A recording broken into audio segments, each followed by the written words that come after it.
The Scarred Billionaire's Revenge. The Accidental Meeting. The crystal chandelier sparkled like 1,000 diamonds above the ballroom floor. Isabella Martinez adjusted her camera lens, capturing the elegance of Chicago's most exclusive charity gala. Her worn camera bag hung heavy on her shoulder, a stark contrast to the designer gowns swirling around her. She didn't belong in this world of wealth and power, but her photography business needed every job she could get. "Excuse me, miss. Could you step back, please?" A security guard's voice was polite but firm. She'd gotten too close to the VIP section again. Isabella nodded, retreating toward the champagne fountain. Her mother's medical bills weighed constantly on her mind. Stage 3 cancer didn't care that Isabella was barely keeping her small photography studio afloat. Every event, every client, every dollar mattered now. She was checking her camera settings when someone bumped her from behind. The champagne glass she'd been holding for appearance sake flew from her hand, the golden liquid arcing through the air in slow motion. Time seemed to freeze as the champagne splashed across an impeccably tailored black suit. "Oh my God. I'm so sorry." Isabella grabbed napkins from a nearby table, her hands shaking as she tried to blot the expensive fabric. "I didn't see you. Someone pushed me and I just..." The man hadn't moved, hadn't spoken. She finally looked up, and her breath caught in her throat. He was devastatingly handsome in a dangerous way. Sharp jawline, dark hair swept back perfectly, and eyes the color of smoke and steel. But there was something cold in those eyes, something that made her skin prickle with warning. A thin scar ran from his left eyebrow to his cheekbone, adding to his intimidating presence. Recognition and revelation. Isabella Martinez. His voice was deep, controlled, with an edge sharp enough to cut. It wasn't a question. Her heart hammered against her ribs. "Do I know you?" "No." His lips curved into something that wasn't quite a smile. "But I know you. Or rather, I know your brother." The mention of Marcus made her stomach drop. Her older brother had disappeared 2 years ago, leaving behind nothing but debts and broken promises. She hadn't heard from him since their father's funeral. "I don't know where Marcus is," she said quickly, stepping back. "We haven't spoken in years. If he owes you money..." "Money?" The man's laugh was bitter. "Your brother took far more than money from me." He extended his hand, the gesture somehow threatening despite its formality. Dominic Kane. The name hit her like a physical blow. Kane. She knew that name. Her father had mentioned it once, years ago, warning Marcus about business dealings gone wrong. Something about a partnership that ended in disaster. "Mr. Kane, I don't know what my brother did, but I'm not involved in his business. I haven't been for a long time." Dominic's eyes traveled over her, assessing, calculating. "You're a photographer now. Struggling by the looks of it. That camera is at least 10 years old, held together with tape and hope." Heat rushed to her cheeks. "It works fine. Your studio is 3 months behind on rent. Your mother is at Northwestern Memorial, receiving treatment you can barely afford. You work 70 hours a week and still can't keep your head above water." He took a step closer, invading her space. "I make it my business to know things, Isabella. Especially about the Martinez family." Fear and anger warred in her chest. "Are you threatening me? I'm offering you an opportunity." Dominic pulled a business card from his pocket, pressing it into her trembling hand. "Come to my office tomorrow morning, 9 sharp. We have much to discuss about your brother, your future, and how you're going to help me get what I'm owed." The impossible choice. Isabella stood in the lobby of Kane Tower, staring up at the gleaming skyscraper that pierced the Chicago skyline. Her reflection in the polished marble floor looked small and out of place. She'd barely slept, spending the night researching Dominic Kane. What she'd found terrified her. Dominic Kane was a self-made billionaire who'd built a real estate empire from nothing. But the articles never mentioned his family, his past, or how he'd accumulated his first million. There were whispers of ruthlessness, of competitors who crossed him and mysteriously lost everything.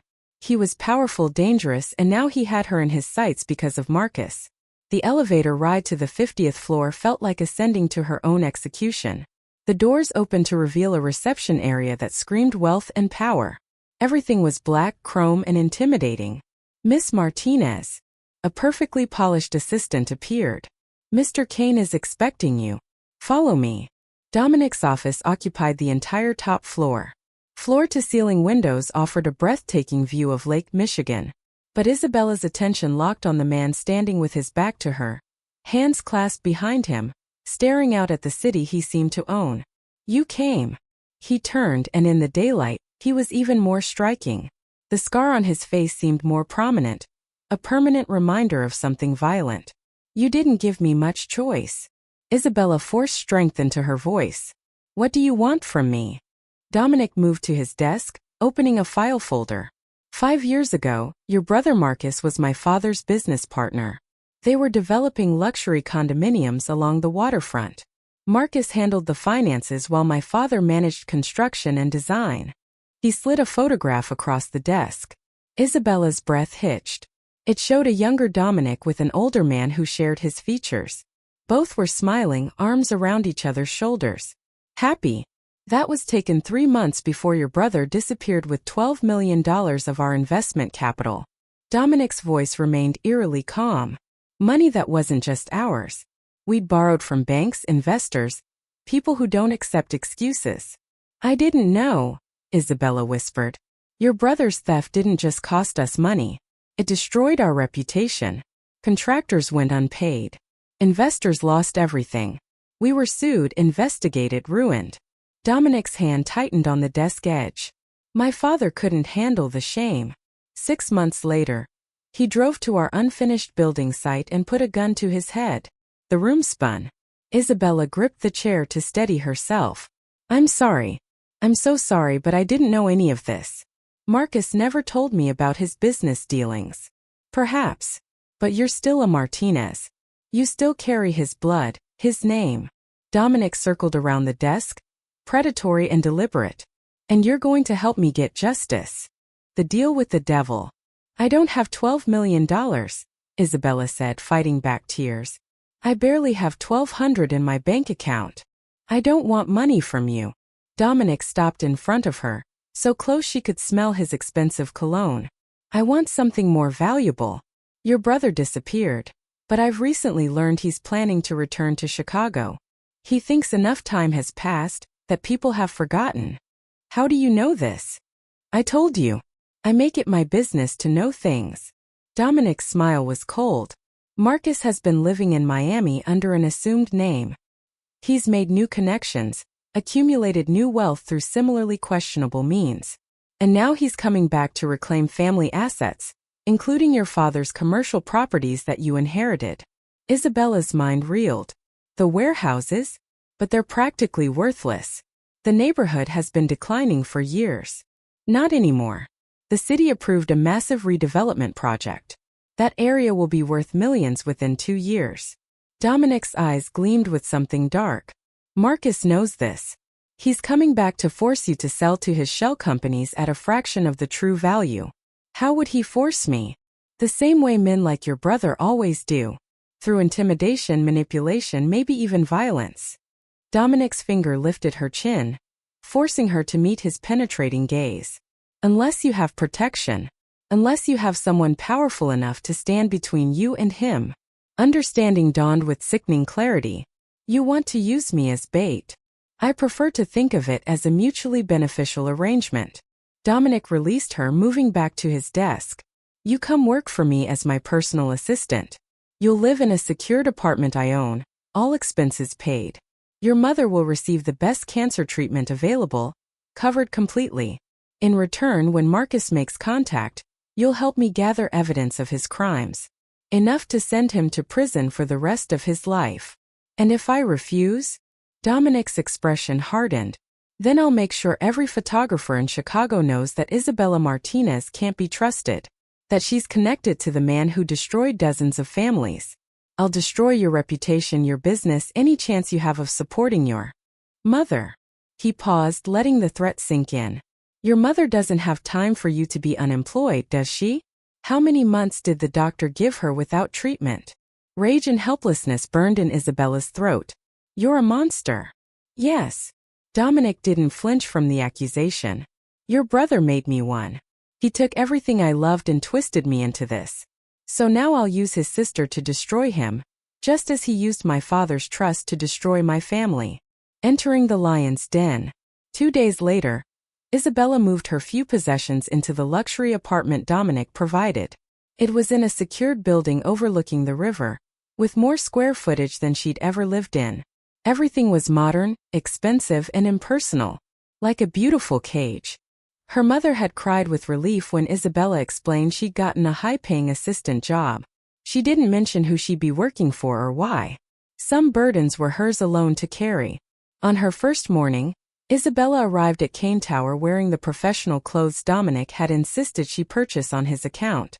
The assistant from before, whose name she learned was Patricia, gave her a sympathetic look that made Isabella's stomach churn. "He's been in a mood all morning," Patricia warned. "Good luck." Dominic's office was empty when Isabella entered, giving her a moment to study the space. Despite its size and luxury, it felt cold. There were no personal photographs, no mementos, nothing that suggested a human being worked here. Just power and emptiness.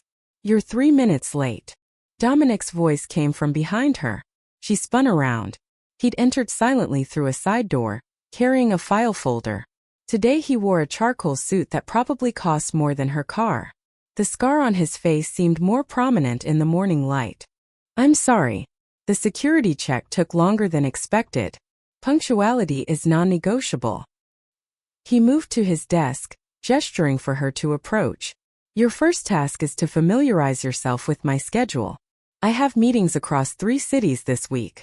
You'll accompany me to all of them, take notes, manage logistics." Isabella took the folder he offered, their fingers brushing briefly. An unexpected spark of electricity shot up her arm. From his sharp intake of breath, he'd felt it too. "I've never been a personal assistant before," she admitted. "I might not be very good at this. You'll learn quickly. I don't tolerate incompetence." But something in his tone had softened fractionally. "Your job is simple. Stay close, observe everything, and when Marcus inevitably contacts you, you'll tell me immediately. And if he doesn't, if you're wrong about him coming back." Dominic's smile was predatory. "I'm never wrong about men like your brother. Greed always brings them home." The first crack. The next 2 weeks were exhausting. Isabella shadowed Dominic through endless meetings, learned his preferences for everything from coffee to contract negotiations, and slowly began to understand the brilliant, ruthless mind behind Kane Industries. He was demanding but not cruel, exacting but occasionally fair. And despite her determination to hate him, she found herself reluctantly admiring his intelligence and business acumen. He'd built an empire from ruins, transforming tragedy into triumph through sheer will. Late one evening, they were alone in his office reviewing acquisition documents. Isabella's eyes burned from reading financial reports, and her 4th cup of coffee had gone cold. "You should go home," Dominic said suddenly. "It's past midnight. You're still working." "I don't sleep much." He leaned back in his chair, and for the first time she saw exhaustion in the lines around his eyes. "Haven't since my father died." The vulnerability in his voice surprised her. This was the man who'd threatened her, who was using her for revenge. But in that moment he looked almost human. "I'm sorry about your father," Isabella said quietly. "Whatever Marcus did, whatever happened, I'm truly sorry you lost him that way." Something flickered in Dominic's eyes. Pain maybe, or surprise at her genuine sympathy. "Why would you apologize for something you didn't do?" "Because someone should. Because it's clear no one ever has." She met his gaze steadily. "My brother was wrong. What he did to your family was unforgivable. But taking revenge on me won't bring your father back." Dominic stood abruptly, moving to the windows.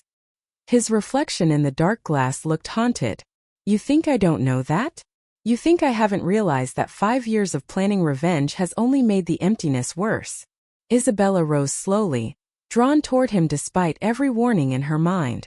"Then why continue? Why not just let it go?" He turned to face her, and the raw emotion in his expression stole her breath. "Because revenge is all I have left. It's the only thing that gets me out of bed each morning. Without it, I'd have to face the fact that my father's death was meaningless, that Marcus Martinez is out there living his life while mine ended the day I found my father's body." Tears burned Isabella's eyes. Your life didn't end. You built all of this. You're successful, powerful. Empty, Dominic finished. I'm successful and empty. I have money, property, influence, but no one to share it with. No family left. No friends who aren't on my payroll. His hand lifted, almost touching her face before falling back to his side. You asked what I want from you.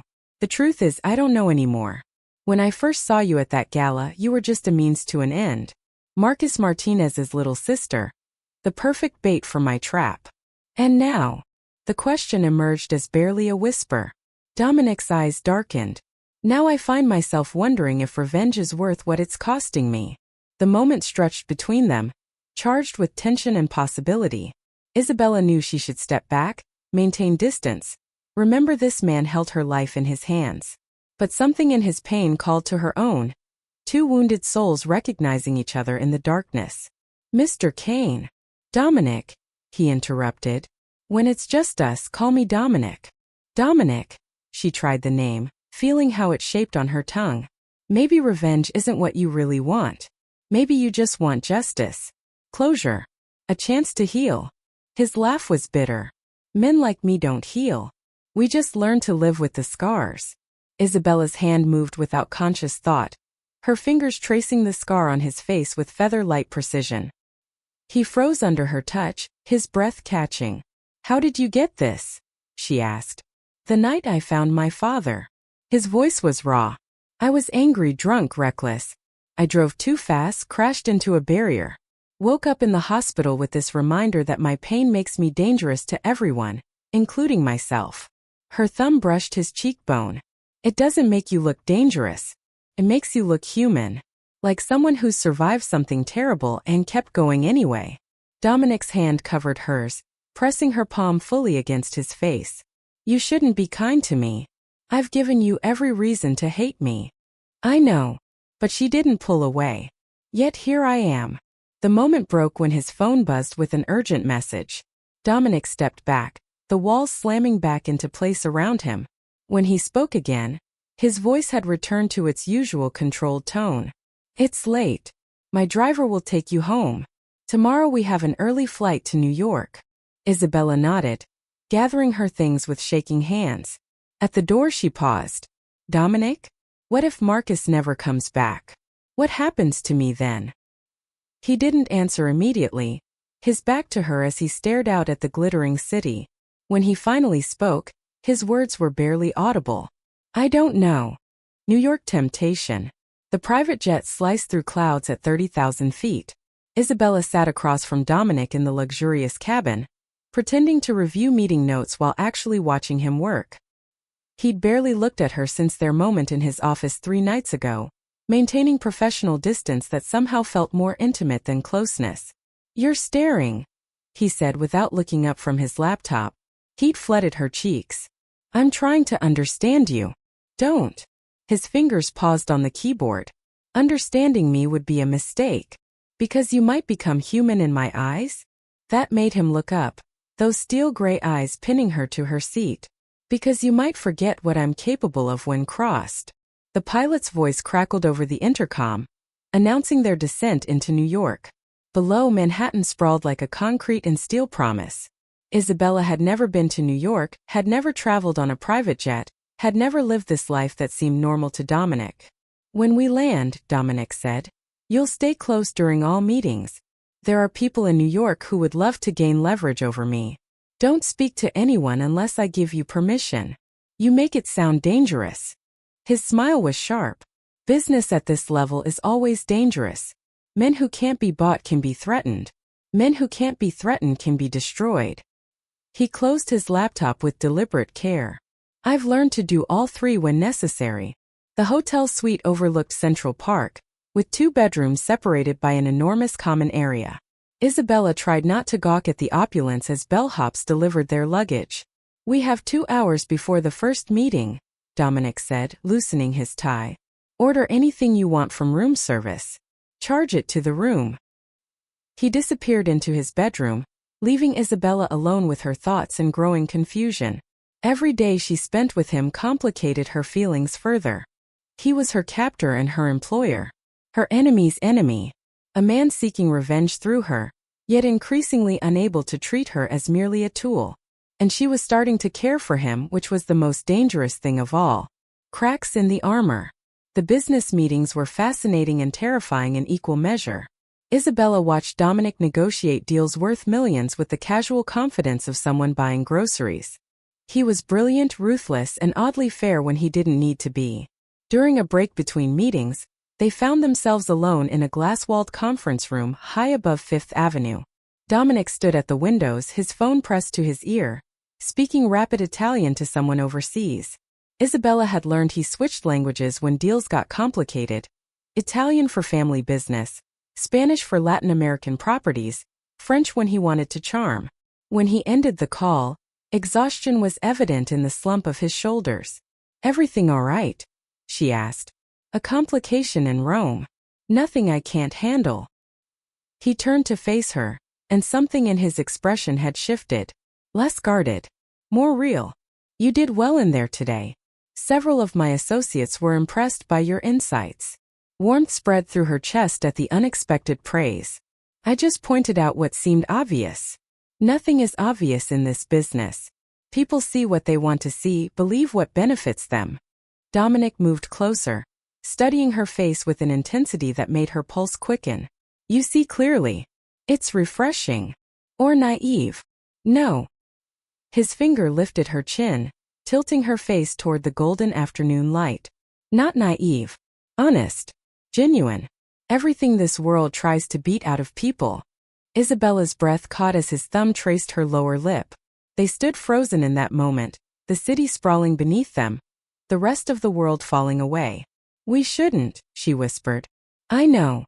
You're using me to get to my brother. I know that too." But he didn't step back. Instead, his other hand slid into her hair, fingers threading through the dark waves. "Tell me to stop, Isabella. Tell me this is a mistake and I'll walk away." She should. Every rational part of her brain screamed to push him away, to remember who he was and why she was here. But her traitorous heart had other ideas. "I can't," she admitted. Dominic's mouth claimed hers with fierce hunger. The kiss was nothing like she'd imagined, not gentle or tentative but demanding and possessive. His hands tightened in her hair as he backed her against the glass wall, the city spinning behind them. Isabella melted into him, her fingers clutching his shirt as 5 years of loneliness and pain poured out in desperate kisses. He tasted like coffee and mint and something darker she couldn't name. His body was solid against hers, all controlled strength and barely leashed desire. When they finally broke apart, both breathing hard, Dominic rested his forehead against hers. "This complicates everything," he said roughly. "I know.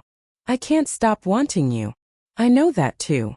His laugh was shaky, almost vulnerable. "You're supposed to hate me. I've given you every reason to." Isabella's hands framed his scarred face, forcing him to meet her eyes. "Maybe I should. But somewhere between the threats and the kindness, between the coldness and the moments when you forget to hide who you really are, I started seeing you. The real you. Not the revenge, not the pain, but the man underneath." Dominic's eyes darkened with emotion. "That man died with his father." "No." Her thumb brushed over his scar. "He's just forgotten how to live. But I see him. In the way you make sure Patricia leaves early on Fridays to see her grandchildren. How you donated anonymously to Northwestern Memorial's cancer wing. The classical music you play when you think no one's listening. His control cracked. How do you know about those things?" "Because I pay attention. Because despite everything I care about you." The admission terrified her. "Which is probably the stupidest thing I've ever done." Dominic kissed her again, softer this time but no less intense. "The stupidest," he agreed against her lips. "And the most dangerous. The discovery." Their final night in New York, Isabella couldn't sleep. The city hummed beyond the windows, alive even at 3 in the morning. She wandered into the common area, finding it empty. Dominic's bedroom door was ajar, light spilling from within. She should have gone back to her room. Instead she knocked softly. "Come in." His voice was tired. Dominic sat at a desk surrounded by file folders, his hair disheveled, shirt unbuttoned.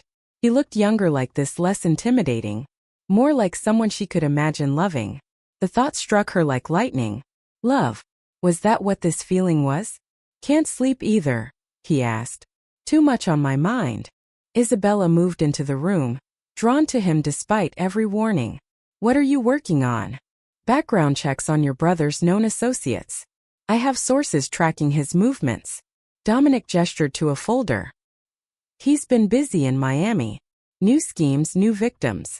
Isabella picked up the folder, flipping through surveillance photos and financial records. Her brother looked older, harder. There was a coldness in his eyes she didn't remember from their childhood. Then she saw another folder marked Martinez family history. Against her better judgment, she opened it. The first document was a property deed dated 20 years ago. The second was a business partnership agreement between Dominic's father, Alessandro Kane, and someone named Javier Martinez, her father. What is this? Isabella's hands trembled as she read further. Construction contracts, loan agreements, correspondence between the two men. My father and yours were partners before Marcus? Dominic's silence was answer enough. You knew. Realization crashed over her like ice water. You knew our fathers worked together. That Marcus learned everything from watching our father's business deals. Isabella. No. She backed away, documents scattering. You lied to me. You made it sound like Marcus was some random criminal, but our families were connected. What else haven't you told me? Dominic stood slowly, his expression carefully neutral. Your father was a good man. He and mine were best friends, partners in multiple ventures. When your father died, Marcus convinced mine to continue the partnership. To trust him as Alessandro had trusted Javier. And Marcus betrayed that trust. Spectacularly. Dominic's jaw tightened. But yes, I knew about your father. I knew the history went deeper than I initially told you. Isabella's world tilted. Why lie? Why not just tell me the truth? Because the truth was complicated. Because I needed you angry at your brother. Not conflicted about family loyalty and old friendships. He moved toward her. Because I was afraid if you knew how close our families once were, you'd feel obligated to protect Marcus despite his crimes. So you manipulated me. Used me just like you planned. Betrayal burned in her throat. Was any of it real? The moments we shared? The things you told me about your father?